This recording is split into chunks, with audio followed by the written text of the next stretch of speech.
കഴിഞ്ഞ 9 കൊല്ലമായി LDF ഭരണത്തിലാണ് കേരളം മുന്നോട്ട് പോയിക്കൊണ്ടിരിക്കുന്നത്. കേരളത്തിൽ വികസനം ഉണ്ടോ ഇല്ലയോ എന്നുള്ള ചർച്ചകൾ ഒരുപാട് നടക്കുന്നുമുണ്ട്. മറ്റ് സംസ്ഥാനങ്ങളെ അപേക്ഷിച്ച് നോക്കുമ്പോൾ കേരളത്തിൽ ഒരുപാട് വികസനങ്ങൾ ഉണ്ടെന്ന് ഒരു കൂട്ടർ പറയുന്നുണ്ട്, എന്നാൽ ഒട്ടുമില്ല എന്ന് മറ്റു കൂട്ടരും പറയുന്നുണ്ട്. എന്താണ് തിരുവനന്തപുരത്തെ ജനങ്ങളുടെ അഭിപ്രായം എന്ന് ഇന്ന് ചോദിച്ചു നോക്കാം. കേരളത്തിൽ ഇപ്പൊ വികസനം ഉണ്ടെന്ന് കരുതുന്നു? ഉണ്ട്. കഴിഞ്ഞ കുറെ കാലമായിട്ട് കമ്മ്യൂണിസ്റ്റ് ഭരണമാണ്, 10 കൊല്ലത്തോളായി. വികസനം ചേട്ടന്റെ കണ്ണിൽ ഉണ്ടെന്നാണോ? ഉണ്ട്. കേരളത്തിൽ വികസനം ഉണ്ടെന്ന് കരുതുന്നു? ഉണ്ട്. കഴിഞ്ഞ കുറച്ച് കാലമായിട്ട് കമ്മ്യൂണിസ്റ്റ് ഭരണമാണ്, അതുകൊണ്ട് തന്നെ കേരളത്തിൽ ആവശ്യത്തിന് വികസനം ഉണ്ട്.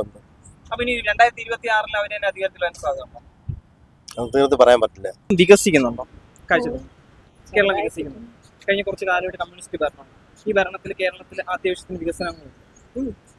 ഇനി വീണ്ടും അവർ തന്നെ അധികാരത്തിൽ വരാൻ സാധ്യത ചിലപ്പം വന്നാലായി. കേരളത്തിൽ വികസനമൊക്കെ ഉണ്ട്, ഇങ്ങനെയൊക്കെ വികസിക്കുള്ളൂ. കഴിഞ്ഞ 10 കൊല്ലത്തോട്ട് കമ്മ്യൂണിസ്റ്റ് ഭരണമാണ്, ഈ ഭരണത്തിൽ വികസനം ആവശ്യത്തിനുണ്ട്. വികസനമൊക്കെ ഉണ്ട്, വികസനമില്ല എന്ന് പറയാൻ പോല.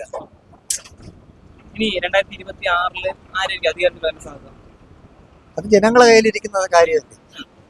നമ്മളെ കേരളത്തിൽ ഇങ്ങനെ നടക്കുകയുള്ളൂ, ആര് വന്നാലും. ആവശ്യത്തിനുള്ളതെന്ന് പറഞ്ഞാൽ ഉണ്ട് എന്ന് നമുക്ക് തീർത്ത് പറയാൻ ഒക്കില്ല. ഇങ്ങനെ നമ്മളെ കേരളം പോവുള്ളൂ. കേരളം നല്ല രീതിയിൽ ഇപ്പൊ കഴിഞ്ഞ 10 കൊല്ലത്തോളമായിട്ട് കമ്മ്യൂണിസ്റ്റ് ഭരണമാണ്, ഇനി വീണ്ടും വരാൻ സാധ്യത? പാർട്ടിയുടെ വികസനം തന്നെ അല്ല പറയുന്നത്. ഞാനൊരു കമ്മ്യൂണിസ്റ്റ് അനുഭാവിയാണ്, പക്ഷെ പാർട്ടിയുടെ വികസനം നല്ല വികസിക്കുന്നുണ്ട്. സെൻട്രൽ ഗവൺമെന്റാണ്, കേരള ഗവൺമെന്റാണ് നല്ല വികസിക്കും. കേരളം വികസിക്കുന്നുണ്ടോ? ഉണ്ടല്ലോ. ഉണ്ട്. കേരളം വികസിക്കുന്നുണ്ടോ? ആയി വരണം. കേരളം വികസനം ആയി വരിക, നല്ല മാറ്റമുണ്ട്. പിന്നെ പാസേജൊക്കെ കുട്ടിയൊക്കെ വരണം, റോഡൊക്കെ വികസിച്ചൊക്കെ വരണം. പിന്നെ ഈ വണ്ടി ആൾക്കാരെ നിയന്ത്രണം ഉണ്ടായത് ഒരു അപകടവും ഉണ്ടാവില്ല. അത്രേ. കേരളം വികസിക്കുന്നുണ്ടോ? ഉണ്ടല്ലോ. ഇനി വീണ്ടും അധികാരത്തിൽ വരാൻ സാധ്യത? ഉറപ്പായിട്ട് വരും, അതിന് സംശയമൊന്നും വേണ്ട.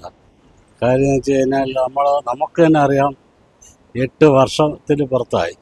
ഈ 8 വർഷം കൊണ്ട് വിഴിഞ്ഞം പദ്ധതിയായാലും മറ്റുള്ള ഏത് വികസനത്തിനായാലും മുൻതൂക്കാൻ സർക്കാർ മുന്നിൽ നിന്നുകൊണ്ട് തന്നെ എല്ലാ കാര്യങ്ങളും ചെയ്യണം.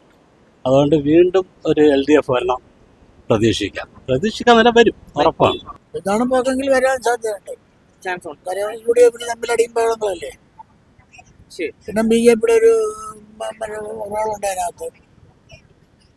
വോട്ട് ഡിവൈഡ് ചെയ്ത് പോവുകയല്ലേ, ഒരു സർക്കാർ വിരുദ്ധ വോട്ട് ഡിവൈഡ് ചെയ്ത് പോവുകയല്ലേ. കേരളം വികസിക്കുന്നുണ്ടോ? കേരളം വികസിക്കുന്നുണ്ടോന്ന് വെച്ചാൽ ചെറിയ വികസനങ്ങൾ വരുന്നുണ്ട്, കുറേശ്ശെ ഇതുണ്ട്, വികസനം വരുന്നുണ്ട്. ഇപ്പൊ കഴിഞ്ഞ ഒരു 10 കൊല്ലത്തോളം അടുപ്പിച്ചായിട്ട് LDF ഭരണമാണ്, കുഴപ്പമില്ല. കേരളം വികസിക്കുന്നുണ്ട്. 100% വികസിക്കുന്നുണ്ട്. പിണറായി ഇരിക്കും കാലം വികസിച്ചുകൊണ്ടേയിരിക്കും. അതാണ് ഈ കേരളം. 2ാം തവണ പിണറായി വരാൻ ഈ വികസനമാണ് പിണറായി വരാൻ കാരണം. 3ാം വട്ടവും പിണറായി തീർച്ചയായും വരും. നമ്മളെല്ലാം ജനങ്ങളെല്ലാം സതൃപ്തരാണ്. ഇതേപോലെ ഒരു ഭരണം ഇനി വേറെ ആരെങ്കിലും കയറ്റി തുടങ്ങി ഈ കേരളമേ നശിക്കും. ഈ പിണറായി വീണ്ടും വീണ്ടും വരണമെന്നാണ് നമ്മളെ ആഗ്രഹം. നമ്മളെല്ലാവരും പ്രാർത്ഥിക്കുന്നുണ്ട്, നമ്മളെ കുടുംബത്തോടെ പ്രാർത്ഥിക്കുന്നുണ്ട് പിണറായി വീണ്ടും വരണം. കേരളം വികസിക്കുന്നുണ്ടോ? കേരളം മൊത്തം വികസിക്കുകയല്ലേ, അത് എന്നും വികസിച്ചുകൊണ്ടിരിക്കും. തീർച്ചയായിട്ടും ഒറ്റയടിക്ക് നടക്കില്ലല്ലോ, ഒരേ അടിക്ക് വിഷപ്പിന് നടക്കില്ല. എല്ലാവരും മാറ്റം വന്നുകൊണ്ടിരിക്കുകയാണ്. ഒരുപാട് റോഡുകളുടെയൊക്കെ ഒരുപാട് മാറ്റങ്ങൾ വന്നിട്ടുണ്ട്. സിറ്റികളുള്ള റോഡുകളും മുടുക്കുകളൊക്കെ മോശമായി കിടന്നത് എല്ലാം നല്ലതാണ്. പൂർണ്ണമായിട്ടില്ല, അതിന് ഇനിയും താമസം. കേട്ടല്ലോ, ഇതാണ് തലസ്ഥാനത്തിന്റെ അഭിപ്രായം. നിങ്ങളുടെ ഈ വിഷയത്തിലുള്ള അഭിപ്രായം എന്താണ് എന്ന് കമന്റ് ബോക്സിൽ അറിയിക്കുമല്ലോ. ക്യാമറമാൻ അഖിൽ ദേവിനോടൊപ്പം റിപ്പോർട്ടർ വിഷ്ണു ശങ്കർ.